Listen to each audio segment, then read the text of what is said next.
A palavra sagrada para o reavivamento matinal. João, capítulo 12, versículo 24. Em verdade vos digo, se o grão de trigo não cair na terra e não morrer, fica ele só. Mas se morrer, produz muito fruto. Romanos, capítulo 8, versículo 16. O próprio Espírito testifica com o nosso espírito que somos filhos de Deus.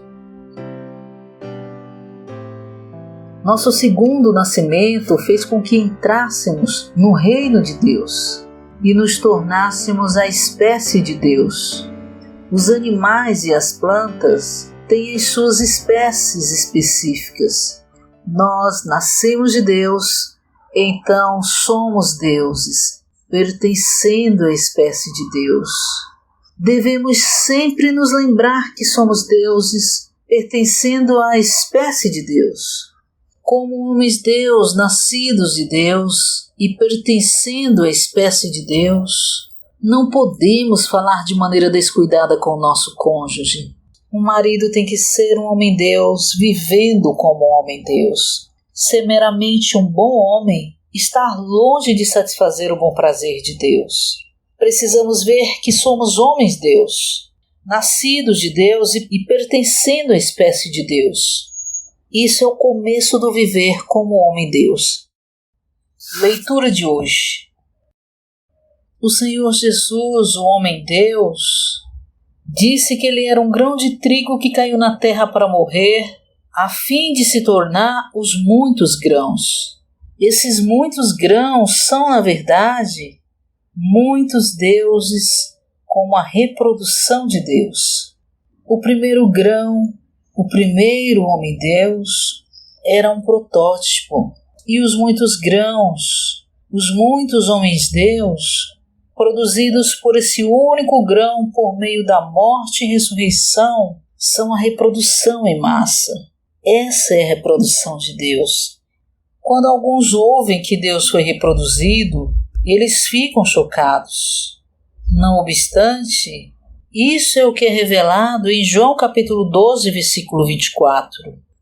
A verdadeira intenção de Deus é ter a sua reprodução em muitas nações ao redor da terra. Essa reprodução deixa feliz porque sua reprodução se parece com Ele, fala com Ele e vive com Ele. Deus está nessa reprodução e sua reprodução tem sua vida, sua natureza e sua constituição. Embora sejamos a reprodução de Deus, essa reprodução, seu deleite, não é tão completa ou perfeita porque muitos de nós que temos a vida de Deus não vivemos por meio de sua vida. Alguns vivem por meio da vida de Deus, mas não de maneira contínua.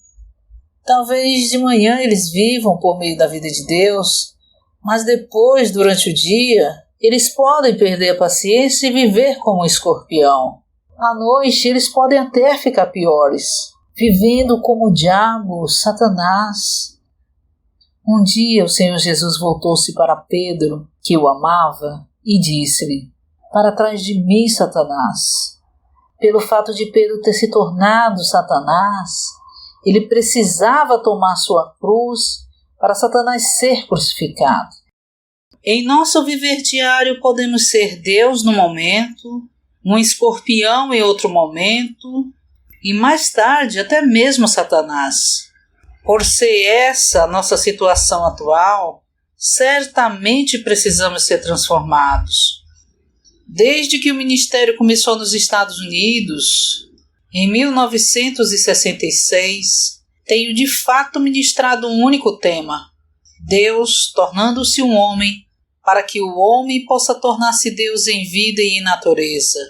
Contudo, somente em fevereiro de 1994, recebi essa visão clara, com o pesado encargo de falar ao povo de Deus, que todos nós somos Deus em vida e em natureza, mas não na deidade. Saber o que somos e compreender quem somos muda radicalmente a nossa vida. Suponha que um determinado irmão que tenha vivido como escorpião perceba que, como filho de Deus, ele é Deus em vida e em natureza. Imediatamente esse irmão será mudado radicalmente.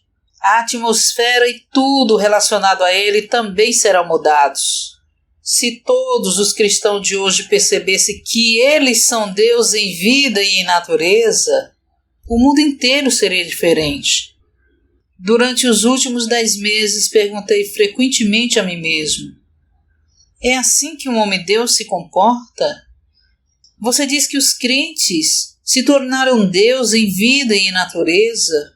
Contudo, o que você é agora? Você é Deus ou alguma outra coisa? Minha resposta foi arrepender-me e pedir perdão ao Senhor porque, pelo menos em algumas ocasiões, não agi nele nem de acordo com ele. Essa compreensão me transformou radicalmente.